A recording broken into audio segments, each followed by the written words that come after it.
네, 오늘 아침에 우리에게 주시는 하나님의 은혜의 말씀은 로마서 11장 11절에서 12절의 말씀입니다. 로마서 11장 11절에서 12절의 말씀 다 같이 합독하도록 하겠습니다. 그러므로 내가 말하노니 저희가 넘어지기까지 실족하였느뇨 그럴 수 없느니라. 저희의 넘어짐으로 구원이 이방인에게 이르러 이스라엘로 시기나게 함이니라. 저희의 넘어짐이 세상의 부요함이 되며 저희의 실패가 이방인의 부요함이 되거든 하물며 저희의 충만함이리요. 아멘. 하나님의 말씀입니다. 로마서 11장 1절에서 10절은 이스라엘의 버려짐이 전체적인 것이 아니라 부분적이다라는 것에 대해서 사도 바울께서 논증해 온 것입니다. 엘리야 외에 바알에게 무릎 꿇지 아니한 7,000명이 있었던 것처럼 이스라엘 백성들 가운데 예수님을 주와 그리스도로 영접한 남은 자들이 있다라는 것을 사도 바울께서 말씀하신 것입니다. 그리고 11장 11절에서 24절까지는 이스라엘의 버려짐은 최종적인 것이 아니라 한시적인 것이다. 1절부터 10절까지는 이스라엘의 버려짐은 전체적인 것이 아니라 부분적이다라는 것을 말씀했다면 11절부터 24절까지는 이스라엘의 버려짐은 최종적인 것이 아니라 한시적인 것이다라는 것을 사도 바울께서 이야기하는 것입니다. 오늘 본문 말씀 11절과 12절은 이스라엘에게 버려진 일, 이스라엘이 복음을 받아들이지 않은 일, 그 일이 이방인들에게 어떠한 의미를 갖게 됐는가 하는 것을 말씀하고 있는 부분이다. 이렇게 볼 수 있는 것입니다. 교회 내에 많은 사람들, 특별히 이방인 그리스도인들, 지금 사도 바울께서 쓰고 있는 이 로마서를 받아보고 있는 이 로마의 교인들도 대다수의 사람들은 이방인이었던 그리스도인들입니다. 그리고 소수의 유대인 그리스도인들이 있습니다. 지금 이방인 그리스도인들은 이스라엘의 넘어짐이 최종적인 것이다 라고 이해를 하고 이스라엘은 이제 완전히 끝났다 이렇게 말하는 사람이 있었어요. 예수님을 십자가에 못 박았으니 이스라엘 민족은 이제 완전히 끝난 것이다. 완전히 버려진 것이다. 이게 역사적으로 엔타이세마이티즘, 반유대주의, 기독교 역사 가운데 반유대주의가 여러모로 굉장히 많이 있었습니다. 이것은 굉장히 지속적인 부끄러운 역사죠. 나치 히틀러 이런 부분들이 반유대주의, 엔타이세마이티즘이 아주 극악하게 드러난 일이라고 볼 수 있습니다. 교회 내에 이 반유대적인 정서가 많이 있었어요. 예수를 죽인 족속이다. 저들은 끝났다. 최종적으로 저들은 버려진 것이다. 이렇게 말하는 사람들이 교회에 있었던 것입니다. 이것에 대해서 사도 바울께서 이스라엘이 버려진 것은 최종적인 것이 아니다. 한시적인 것이고 이스라엘 백성들이 다 버려진 것이 아니라 부분적으로 버려진 것이고 그들 가운데는 남은 자들이 있어서 예수님을 주와 그리스도 영접한 자들이 있다. 이것에 대해서 유대인들에 대해서 잘못된 이해를 사도 바울께서 지금 교정하고 있는 것이다. 이렇게 볼 수 있습니다. 사도 바울께서 오늘 본문에서 말씀하고 있는 것은 이스라엘의 넘어짐은 회복 불가능한 넘어짐이 아니라는 것입니다. 실족한 것이다. 다시 일어서게 될 것이다. 이것은 이스라엘이 넘어진 것은 하나님께서 구원하시기 위한 하나의 과정이다. 이렇게 말씀한 거예요. 이것이 이스라엘 민족에 대한 하나님의 바라보시는 관점이고 사도 바울의 논지입니다. 완전히 넘어진 것이 아니라 실족한 것이고 다시 일으키기 위한 하나의 과정이다. 이것은 이스라엘 민족의 앞으로의 미래에 있어질 일일 뿐만 아니라 우리 성도 개개인 그리고 우리 자신에게도 해당되는 것입니다. 우리가 넘어지면 완전히 넘어짐이 아닌 것이라는 것을 기억하실 수 있는 여러분과 제가 될 수 있기를 간절히 바랍니다. 첫 번째 하나님의 구원의 과정은 11장 11절 보십시오. 그러므로 내가 말하노니 저희가 넘어지기까지 실족하였느냐? 그럴 수 없느니라 라고 말했습니다. 넘어지기까지 실족하였느냐? 최종적으로 버려졌느냐? 그럴 수 없느니라. 그러면서 하는 말씀이 저희의 넘어짐으로 구원이 이방인에게 이르러 라고 말하면서 여기에서 넘어짐이라고 번역하고 있는 그리스어가 파라프토마라는 단어인데 이 넘어짐, 영어 번역을 보면 transgression 이것은 위법 이런 뜻입니다. 유대인들의 위법, 유대인들의 허물을 통해서 구원이 이방인에게 이르렀습니다. 유대인들이 예수님을 거부하고 십자가에 못 박아 죽이고 그리고 또 부활의 주님을 영접하지 않고 사도들의 전하는 메시지를 받아들이지 않은 결과 그들의 잿된 행동의 결과 구원이 이방인에게 이르게 됐습니다. 베드로 사도가 성령에 취해서 일어나서 설교했을 때 제자의 수가 3,000이 더하더라. 그것이 첫 번째 말씀을 전했을 때 일어난 일입니다. 그리고 초대교회가 기하급수적으로 성령의 역사로 크게 일어났습니다. 그런데 사도행전 7장을 보시면 스데반이 그 말씀을 증거한 것과 스데반이 박해당해서 죽은 일이 기록되어 있습니다. 그리고 8장에서 보면 사도행전 8장에 이 복음이 사마리아에 전도가 되고 사마리아에 믿는 자들이 크게 세워집니다. 그리고 사도행전 10장에 보시면 고넬료라는 이방인이 등장하고 그리고 사도행전 11장을 보면 안디옥에 이름을 알 수 없는 사람들이 복음을 증거해서 안디옥에 이방교회가 처음 세워지는 장면이 기록되어 있고 그 다음에 바나바와 바울이 안디옥 교회 교인들이 금식하며 기도하고 그들을 이방인의 첫 번째 선교사로 파송하는 장면이 기록되어 있습니다. 이와 같이 복음이 예루살렘에서 사마리아로 그리고 안디옥으로 그리고 계속해서 열방으로 이렇게 증거가 되는 모든 장면들을 볼 수가 있죠. 이 모든 것들이 유대인들이 예수님을 주와 그리스도로 영접하지 않냐고 배척한 결과로 나오게 된 것입니다. 사도행전 13장 45절에서 46절을 보시면 유대인들이 그 무리를 보고 시기가 가득하여 바울의 말한 것을 변박하고 비방하거늘 바울과 바나바가 담대히 말할 가로되 하나님의 말씀을 마땅히 먼저 너희에게 전할 것이로되 너희가 버리고 영생 얻음에 합당치 않은 죄로 자처하기로 우리가 이방인에게로 향하노라. 유대인들이 이 복음을 받아들이지 않았기 때문에 이 복음이 이방인에게 향한 것입니다. 바울 사도와 바나바가 이방 여러 도시를 다니면서 전도할 때 그 말씀을 증거한 곳은 회당이었어요. 회당에 가서 말씀을 증거했는데 유대인들이 받아들이지 않았고 그리고 그곳에 있는 이방인들의 말씀을 증거하는 것으로 첫째는 유대인에게요 또한 헬라인에게로다. 로마서에서도 계속 그런 말씀이 나오는 것처럼 복음을 증거할 때 첫 번째 대상 항상 유대인이었습니다. 그런데 유대인들이 복음을 받아들이지 않았기 때문에 복음이 이방인에게로 나아가게 된 것입니다. 사도 바울께서 11절에 저희의 넘어짐으로 구원이 이방인에게 이르러 여기까지가 구원의 첫 번째 단계라고 볼 수 있는 것입니다. 그 다음은 이스라엘로 식인하게 함이니라 라고 말씀합니다. 하나님께서는 유대인들을 완전히 버리지 않으셨다는 것입니다. 하나님께서는 유대인들이 시기가 나서라도 예수님을 주와 그리스도로 영접할 수 있게 되기를 바라신다는 것입니다. 하나님께서 유대인들을 바라보실 때는 그들을 멸시해서 바라보시는 것이 아니라 그들의 연민을 가지고 바라보고 있는 것입니다. 그들을 시기심이 나서라도 예수를 영접할 수 있게끔 하기를 원하시는 하나님의 말씀입니다.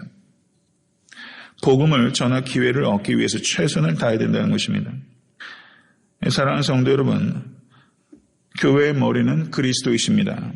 이 교회는 유대인들이 시기심이 날 만큼 매력적인 공동체가 되어야 되는 것입니다.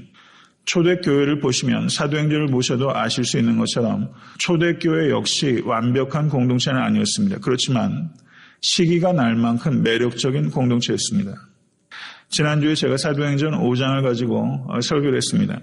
아나니아와 삽비라가 교회의 도덕적인 정결함을 깨뜨렸습니다. 초대교회도 완벽한 교회는 아니었다는 것을 성경 기자는 정직하게 우리에게 말씀하고 있습니다. 초대교회는 완벽한 공동체는 아니었지만 매력적인 공동체였습니다. 초대교회에 퍼졌던 도덕적인 오염이 정결해지자 그것이 폭발적인 부흥으로 이어졌습니다. 사도행전 6장 1절에서 7절의 내용을 보시면 거기에 헬라파 유대인들이 헬라파 과부들이 구제에서 빠지게 되는 장면이 나오고 그것에 대해서 교회 내에 원망하는 수근수근하는 소리가 교회 내에 가득 차게 됩니다. 그러자 사도들이 하나님의 말씀을 제쳐놓고 공개를 일삼는 것이 마땅치 아니하다라고 말하면서 사도들이 스스로 자신의 잘못에 대해서 인정하고 공개적으로 고백하고 7 집사를 세우면서 우리 사도들은 기도하고 말씀 전하는 것에 전무하겠다라고 말하면서 스데반을 비롯한 7 집사를 세우게 됩니다. 그러자 초대교회 교인들이 크게 기뻐하였다라는 내용이 나옵니다. 그리고 그 뒤에 이어지는 말씀이 하나님의 말씀이 점점 왕성하여 예루살렘에 있는 제자의 수가 더 심히 많아지고 허다한 제사장의 무리도 이 도에 복종하니라. 사도행전 6장 7절을 보시면 허다한 제사장의 무리도 이 도에 복종하니라 라고 말씀합니다. 이 부분에 대해서 우리가 중요하게 생각하고 말씀을 묵상한 적은 많지 않을 것이라 생각합니다. 사두개인들은 제사장들입니다. 예수님을 핍박하고 예수님이 십자가에 못 박았던 당사자들입니다. 그런데 사도행전 6장에서 헬라파 과부들이 구제해서 자꾸 소외되는 일들이 있었고 그리고 사도들이 자신의 잘못을 정직하게 인정하고 7 집사를 세우고 그 일을 전담케 하고 자신들은 말씀과 기도에 전념하겠다라고 말하면서 초대교회 내에 있었던 갈등을 해결하는 이러한 일들을 저들이 보고서 그들이 이 도에 복종하였다라고 말씀하고 있는 것입니다. 어떻게 그런 일이 가능하다고 생각하십니까? 불과 수십 일 전만 해도 예수를 십자가에 못 박아 죽였던 사람들이 어떻게 이 도에 복종하는 일들이 가능하겠습니까? 물론 성령께서 하신 일이죠. 그런데 이것은 이들이 시기심이 날 만큼 초대교회 공동체가 매력적이었다는 것을 나타내는 것입니다. 이 사두개인들은 어떤 사람들입니까? 형식적이고 기계적이고 전통적인 종교 생활을 하던 사람입니다. 이들은 죽은 종교 시스템에 종사하던 사람이에요. 이들은 진리에 대해서 갈급함을 가지고 있는 사람들이 개중에도 있었습니다. 이들은 귀족이었습니다. 정치적이고 경제적인 기득권을 지키기 위해서 예수를 죽였던 사람이에요. 그런데 이들이 초대교회에 있었던 이 헬라파 과부들이 소외되고 있던 문제들을 초대교회가 다루고 극복하는 방식들을 보고서 이들이 크게 마음에 이 공동체는 우리의 공동체와는 다르다 하는 그런 매력을 느꼈다. 이렇게 이해할 수 있다는 것이죠. 유대교 내 죽어버린 종교 시스템 내에서는 발견할 수 없는 생명력을 이들은 기독교 공동체 안에서 발견한 것입니다. 저는 간절히 바라기는 이 땅의 교회와 애틀란타 섬기는 교회가 성도들은 말할 것도 없고 교회 밖에 있는 사람들, 심지어 교회를 핍박하는 사람들조차도 이 공동체는 내가 그 안에 없는 것이 시기심이 날 만큼 이 교회가 매력적인 공동체가 될 수 있게 간절히 바랍니다. 우리가 살고 있는 시대는 분명히 그렇지 못해요. 그런데 정말 살아있는 믿음의 공동체는 그 공동체에 속해 있지 못한 사람이 시기심이 날 만큼 매력적인 공동체예요. 우리가 사회생활을 해도 그런 사람들이 있잖아요. 내가 저 모임에 좀 속했으면, 저 부류의 사람들에 좀 속했으면, 저런 가치와 이상을 가지고 삶을 살아가는 사람들의 동경을 가지고 부럽다라는 생각이 드는 그런 만남들이 있잖아요. 그런 클럽들이 있잖아요. 세상적으로 봐도. 내가 거기에 몸담았으면 좋겠다. 이 기독교 공동체, 교회야말로 세상 사람들이 정말 시기심이 날 만큼 나도 저들 가운데 원 오브 댐이 되고 싶어 할 만큼 그런 시기심이 날 만큼 매력적인 공동체가 되어야만 되는 것입니다. 말씀을 맺고자 합니다.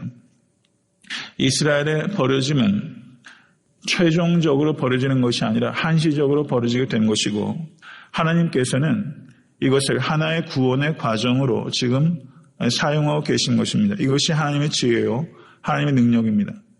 이스라엘 백성이 예수를 주와 그리스도로 영접하기를 거절해서 복음이 거부가 되자 이 복음이 이방에게로 전해지게 되고 그리고 이스라엘이 시기하게 되고 그리고 그 복음이 다시 이스라엘에게 전해지게 되고 이것이 하나님의 구원의 과정이라는 것을 우리에게 말씀하고 있습니다. 하나님의 지혜는 측량할 수 없습니다. 믿으십니까?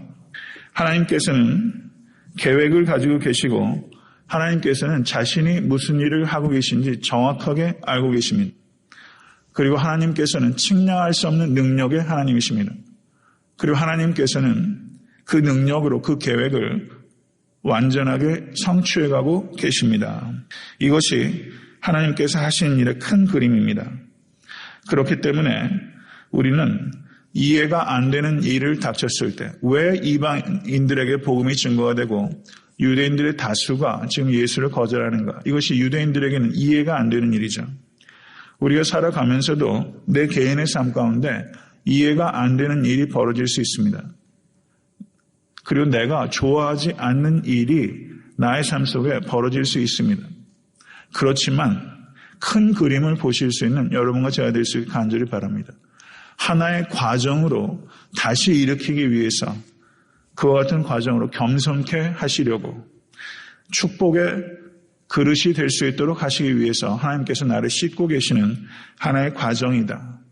내가 이해하지 못할 뿐이다. 하나님께서 완전히 버리지 아니하신다. 반드시 약속대로 구원하신다. 이것을 받아들이실 수 있는 겸손이 여러분과 저에게 있을 수 있게 되기를 간절히 바랍니다. 하나님께서는 만물 위에 계십니다. 믿으십니까? 하나님께서는 모든 일들 배후에 계십니다. 하나님께서는 그 계획을 한치의 오차도 없이 이루어가고 계십니다. 이것이 우주의 역사에 관한 하나님의 주권이요 하나님의 지혜요 능력입니다. 마찬가지로 성도님 한 분 한 분의 삶에 있어서도 하나님께서 지혜와 능력을 가지고 계십니다. 내 삶에 벌어진 일들이 때로는 이해가 되지 않고 때로는 아무것도 보이지 않아도 그리고 때로는 전혀 하나님께서 하시는 일이 내 마음에 흡족하지 못해도 궁극적으로 그것이 나에게 최선이고 궁극적으로 가장 지혜롭고 선한 것이라는 것을 받아들이실 수 있는 믿음이 여러분과 저에게 있을 수 있기를 간절히 바랍니다. 오직 하나님께서 내가 길이요 진리요 생명이다. 주님께서 말씀하셨습니다. 길이 없는 곳 같은 곳에서 길 대신 주님을 만나시는 여러분과 제가 될 수 있기를 간절히 바라고 하나님의 지혜와 능력과 하나님의 선하심을 온전히 신뢰하는 여러분과 제가 될 수 있게 되기를 주님의 이름으로 간절히 축원합니다.